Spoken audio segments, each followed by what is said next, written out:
ये वो looting agent है, किधर है? ये रहे सर। कौन से वाला दूँ सर? अरे मुझे सारे लूटिंग एजेंट दो, जीआईसी का, वो जिंक फॉस्फेट पॉलीकार्बोनेट, और जो अभी लेटेस्ट आया है ना हाँ जी सर। वो वाला, सारे सारे ला दो। एक मिनट सर। और ये कीटक कलर वाला।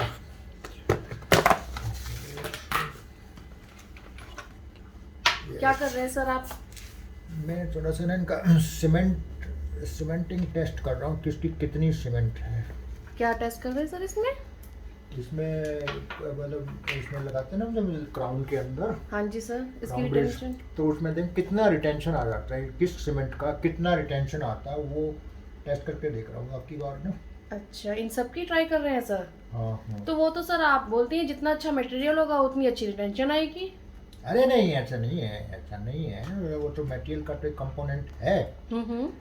पर और भी बातें हैं बहुत सारी। अच्छा सर। हाँ। आज बताएंगे सर इसके बारे में अच्छा, तो कि और क्या क्या बातें होती है रिटेंशन देखने की? ये तो बहुत बड़ा इशू है ना। अच्छा। हाँ, रिटेंशन वाला है ना मुद्दा, एक है ये भी डेंटल में बहुत ज़्यादा लंबा चौड़ा है इसका। चलो मैं आपको आज इसके बारे में बताता हूँ। हाँ ठीक। देखो, ऐसा है, retention of the cement is an important issue in the dentistry. Bridge, a good made bridge or crown sometimes fail because of the poor cementation. ऐसा होता है सर? उस दिन हुआ तो था, आपने देखा नहीं, वो इतना अच्छा ब्रिज बनाया हुआ था किसी ने, हाँ जी। तो उसका फिर भी निकल के हाथ में आ गया था। तो उसमें कई चीजें ध्यान में रखनी पड़ती है। उसमें टेपरी देखा नहीं, वो टेपर कितना किया हुआ था। हाँ जी हाँ जी। फिर मैंने उसको करेक्ट किया। और जबकि हाल ही में नया ही ब्रिज बनवाया था उन्होंने। हाँ, तब भी। ऐसा ना। तो मैं ये कहना चाह रहा हूँ, it is not the only cement material, there are many things which should be considered if you are not careful. ऐसा है डॉक्टर साहब, मॉडल में बताइए ना आप। अच्छा देखो, ये लेके आओ मॉडल में बताइए तो मेरा सोच समझ अच्छा आएंगे ना। अच्छा, वो सुनो, वो ये लीजिए सर। वो बने हुए लेके आना, जो पुराने क्राउन ब्रिज है ना हमारे पास। हाँ जी सर। वो भी लेके आओ, और अभी अभी जो कटिंग किया ना, कटिंग तो, हाँ जी सर। तो मैं ये कह रहा हूँ कि इसमें बहुत सारी बातें हैं, जैसे आपका number of teeth, more the number of teeth better retention, less number of teeth less retention. ठीक है ना। अभी जैसे चार इसमें अबटमेंट बोलते हैं, ओके सर। जिसके ऊपर टिकेगा ब्रिज। तो अगर मान लिया ये 2 टीथ है तो रिटेंशन इससे पूरा होगी, बिल्कुल सर।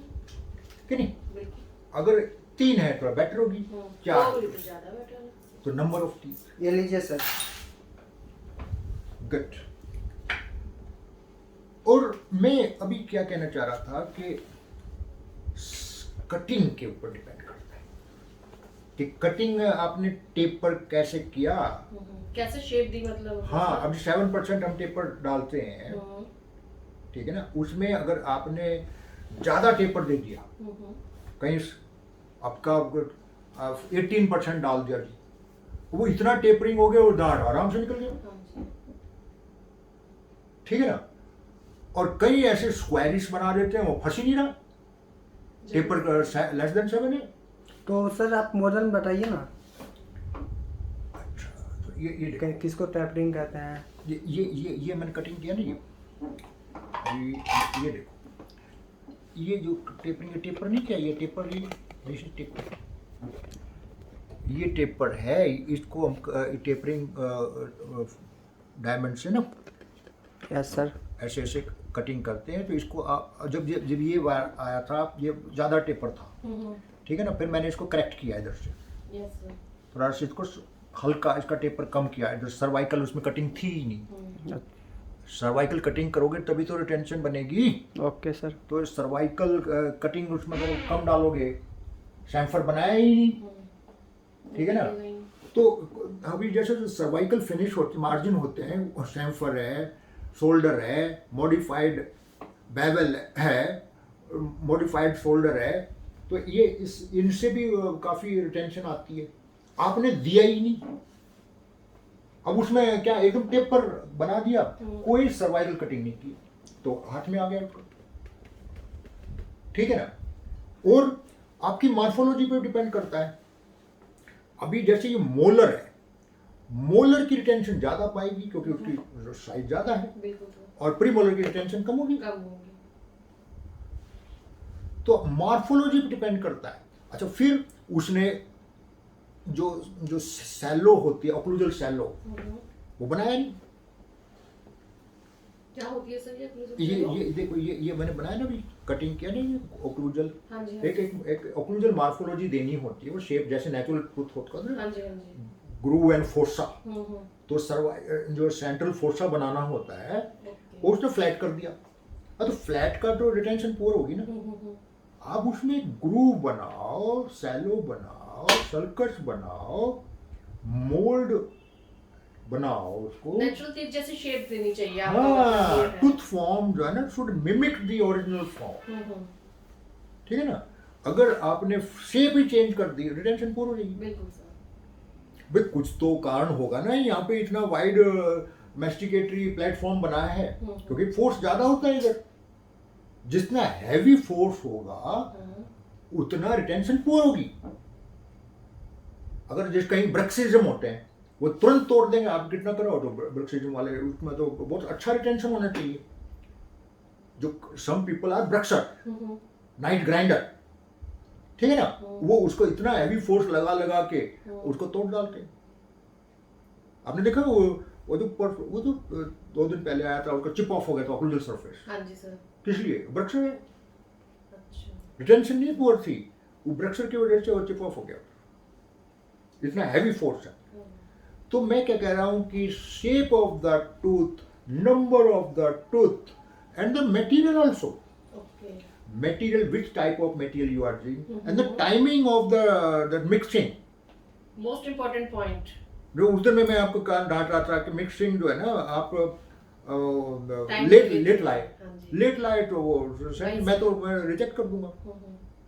मुझे सही टाइमिंग में, जब उसका टैकीनेस, उसके अंदर स्टिकीनेस है, तभी तक। अगर वो इफ द टैकीनेस इज लॉस्ट, चिपचिपाहट खत्म हो गई है, अब ला के दिया, फायदा क्या हुआ, तो इतनी देर लगा दी। मिक्सिंग टाइम होता है, सेटिंग टाइम होता है, वर्किंग टाइम होता है, ये सारे चीज ख्याल में करते हुए आपको लूटिंग एजेंट बनाना चाहिए। Okay sir. ठीक है ना। लूटिंग एजेंट कोई रेस्टोरेटिव मटेरियल नहीं है वो, ठीक है ना। वो आपको अभी जैसे हमारे पास ये कीटेक का है, ठीक है ना, कीटेक मोलर जो है उसका लूटिंग एजेंट बहुत बढ़िया है। तो technique is also very important. It depends upon the dentist also who has put the luting. Technique specific. If you change this, you give the best material, but your methodology is not that good, so your retention will be affected. Yes. So, tooth matters, number of the tooth matters, size of the tooth matters, morphology of the tooth matter, tooth preparation, cutting कैसी की है, that matters, and then the आपका the technique, material, technique as well as material, okay. Okay sir. And the inhibitors, what are the things which prevent the cementation? Saliva आ गया जी, Vaseline लगा दीजिए। अब Vaseline कहाँ लगानी थी, किधर लगा, अब उसमें थोड़ी लगानी थी, साइड में लगाना चाहिए। वैसलीन लगाने से वो निकल के बाहर आ गए। अच्छा, एक बात बताइए डॉक्टर साहब, वैसलीन लगाने के बाद वो निकल जाएंगे? वैसलीन एक सेपरेटर है। Okay sir. सो जिधर आपको रिटेंशन चाहिए वहाँ पे वैसलीन नहीं लगानी चाहिए। Okay sir. और जहाँ आप चाहते हो कि सीमेंट, जैसे इसमें इधर आपका ये वो है ब्रिज है, आप चाहते हो इसमें आपको सीमेंट ना लगे, तो इधर थोड़ा वैसलीन लगा दो ना, ताकि वो सीमेंट आराम से बाल में हाँ बाहर में निकल जाए। ओके। और वो अपोजिट सरफेस पे, अपोजिट जो आर्च है हाँ जी, उधर थोड़ी वैसलीन लगा दो। लगा रहे हैं, हाँ। तो एक बात बताइए सर, वैसलिंग पे जैसे मटेरियल वो नहीं काम करेंगे, नहीं पकड़ेंगे? वैसलिंग लगाने के बाद मटेरियल अगर लगाएं हम उसके ऊपर तो बाद में निकल जाएंगे?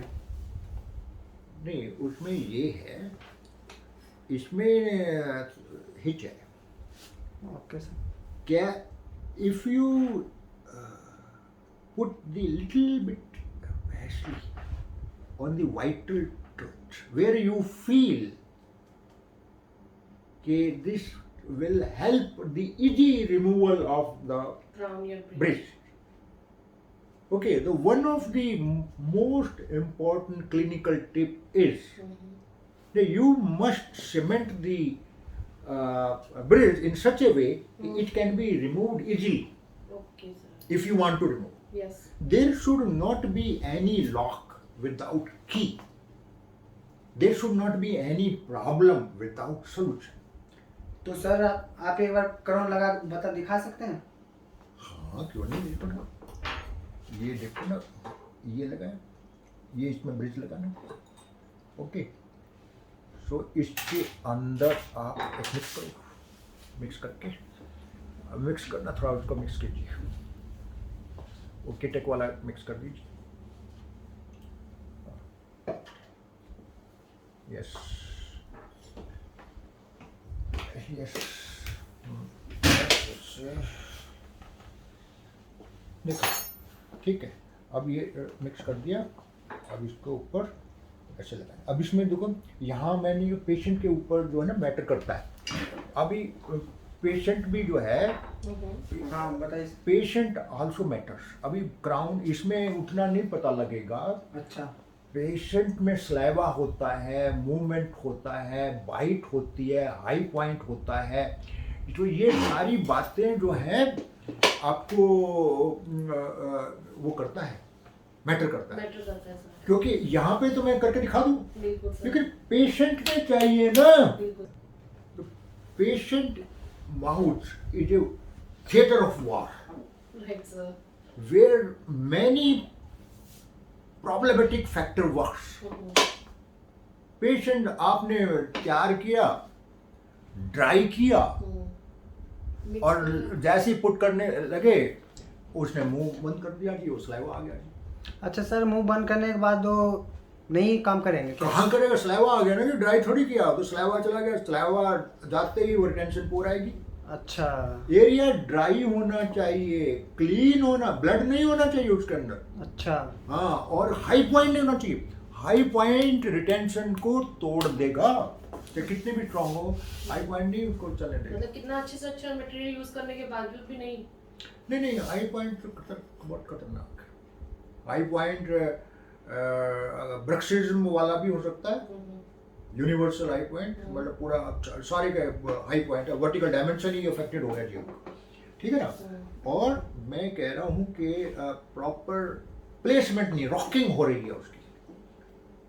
ये सब चीजें तो सर आज लैब वाला आया था, तो मैंने कहा ना इसमें रॉकिंग है, तो आपको अपनी कटिंग को देखना चाहिए, इम्प्रेशन को देखना चाहिए, मॉडल को देखना चाहिए, आर्टिकुलेशन को देखना, उसके आर्टिकुलेशन खराब नहीं पड़ेगी। अच्छा सर, आज लेबल आए थे ना? हाँ। अच्छा, उस तो लैब में मैंने कहा नहीं इसमें रॉकिंग हो रही है।